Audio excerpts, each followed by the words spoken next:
मुझे लगता है धामी के दिन बुरे आ चुके हैं। जब किसी व्यक्ति के राजनीतिक पतन के शुरुआत होती है तो वो ऐसे दमनकारी नीति करता है। अरे हमने 42 शहादतों देखी, हमने अपने नौजवान बच्चों को अपनी गोद में मरते हुए देखा, तब भी हमने नफरत नहीं करी। मगर ये पहाड़ियों को कमजोर समझ रहे हैं।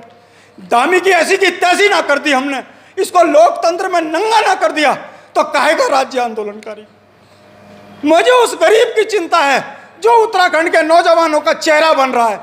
यह धामी कुचल रहा है। मैं आपके माध्यम से कह रहा हूं, धामी के दिन बुरे आ चुके हैं। ये खत्म की ओर लेकर जा रहा है भाजपा को।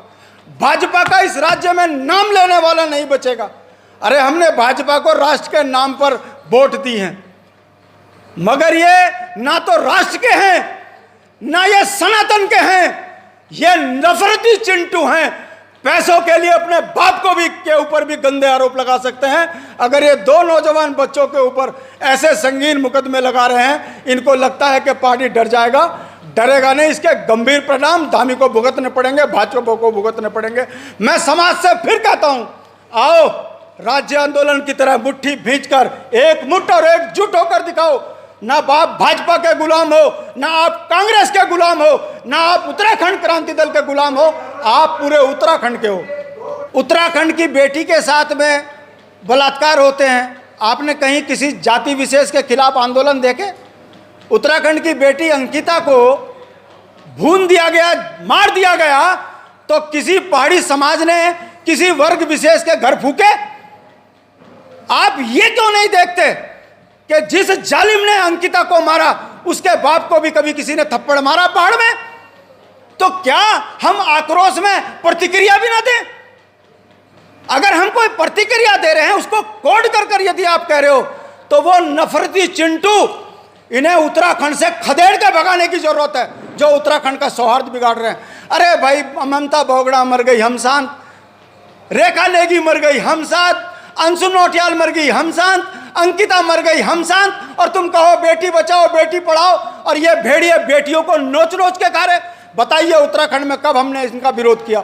मेरा कहने का मतलब है, आवेश में यदि कोई बात कह देता है, उसको कोड कर यदि कोई आंदोलन का और पहाड़ और मैदान का माहौल बना रहा है, तो 90% है हम। जिस हमारे इंद्रमणि बड़ोनी ने, काशी सिंह हेरी ने 1994 के बाद यह कहा कि नफरत सरकार ने फैलाई है, मानव जाति के साथ में नफरत नहीं होनी चाहिए, तुम उस सोच को चैलेंज कर रहे हो।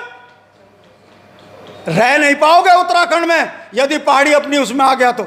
मैं फिर कह रहा हूं, सब मिलकर इस गुलदस्ते को बनाओ और उत्तराखंडियत पे काम करो। जब समाज में हर वर्ग का व्यक्ति संपन्न होगा तभी देश संपन्न होगा। मगर ये जो नफरती चिंटू हैं, जो पहाड़ियों को कर्ज में डुबाकर नौकरियां बेच रहे हैं, जल जंगल जमीन पे कब्जा कर रहे हैं, उत्तराखंडियत पे डाका डाल रहे हैं, इनके मंसूबों को हम यहां उत्तराखंड में पूरा नहीं होने देंगे। गुरुकुल नारसन से लेकर बद्रीनाथ तक के बीच का रहने वाला मूल निवासी उत्तराखंडी पहाड़ी है। उस पहाड़ी को हम हर तरफ से सुरक्षित करेंगे, वो चाहे किसी जाति धर्म का हो। ये नफरती चिंटों की यहाँ मंसूबे हम सफल नहीं होने देंगे। आज इस प्रेस को उत्तराखंड क्रांति दल के युवा अध्यक्ष आशीष नेगी द्वारा एड्रेस किया जाना था, मगर बड़े दुर्भाग्य के साथ एक दुर्घटना आज सुबह हुई कि पुलिस उनको घर से उनको उठाकर लेकर अभी वो गिरफ्तार हैं। किस थाने में हैं, कहाँ हैं, ये पता नहीं चल पा रहा है। अज्ञातवास में उन्हें रखा गया है। इसलिए आनन फानन में हमको प्रेस में आना पड़ा, ताकि क्योंकि ये आउट प्रेस वार्ता थी। हमारा जो एजेंडा ये था कि उत्तराखंड के मोहाने, देहरादून के मोहाने में जो है एक टोल प्लाजा है जहां आए दिन दुर्घटना होती है। कई जंगली जानवरों के जान को खतरा है। अभी हाल में एक ट्रक द्वारा 2 उत्तराखंड के मूल निवासियों की जान ली गई। जो वहाँ पर बिंदु निकल कर आया कि टोल प्लाजा गलत जगह पर बना है। कारण एलिफेंट कॉरिडोर है। भारत सरकार जानवरों को बचाने की बड़ी बात करती है, मगर जब हम इस कॉरिडोर के मुहाने में टोल प्लाजा लगने की बात करते हैं तो यह सरकार गूंगी हो जाती है। इसलिए हमारी मांग है कि यह टोल प्लाजा हटाया जाए वहाँ पर ब्रिज बनाया जाए ताकि जंगली जानवर आराम से विचरण कर सकें। मगर भारतीय जनता पार्टी की जो सरकार है वो केवल वसूलना जानती है किसी भी तरीके से जनता से। और उत्तराखंड के जो पर्वतीय क्षेत्र के लोग हैं बहुतायत यहाँ इलाज के लिए देहरादून आते हैं, और जब वो देहरादून आते हैं तो टोल प्लाजा में उनको आधे आधे घंटे परेशान किया जाता है टोल लेने के लिए। उत्तराखंड के कई परिवार ऐसे हैं जो बेचारे इस पैसे को देने के लिए सक्षम नहीं होते। ऐसे में हमारा मानना है कि सीमाओं में जाकर टोल प्लाजा का जो है आप बनाएं।